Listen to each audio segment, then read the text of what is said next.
Regarding about sa ano po yung difference na ito between sa ibang mga ultra gravel na ginagawa natin? Okay, magandang tanong yan. So, ganito. Itong ride na to, first and foremost, is a tribute ride event. No? This is a tribute to the gallant soldiers natin who are guarding our sovereignty sa West Philippine Seas. So, doon pa lang, ibang-iba na po because this is a collaboration with the Civilian Relations Service of the Armed Forces of the Philippines, headed by Major General Demi Zagala.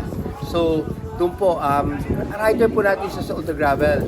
Tapos he saw our event, he said, Arnel, could you make an event for us so that we can raise the awareness for the West Philippine Seas? And syempre po tayo, Pilipino tayo eh. Yeah. And a good friend is asking me, so yes, sabi ko, we'd gladly do it. So even though this ride is kind of shortened in preparation, but we have the full cooperation ng ating military forces po. Galing. All the branches of the armed forces tumutulong. Okay, so ito po is sana po magustuhan to ng primary ng mga sundalo. Tapos ito po, baliktad po ang saludo dito. Sasaluduan natin ang mga sundalo. Sila po ang paparangalan natin. So again, ito po ay isang tribute ride event. Alright, thank you Sir Arnel. Thank Thanks. you, sir. The best Alright. ka, Don. Thank you, Thank you, thank you. brother. Alright.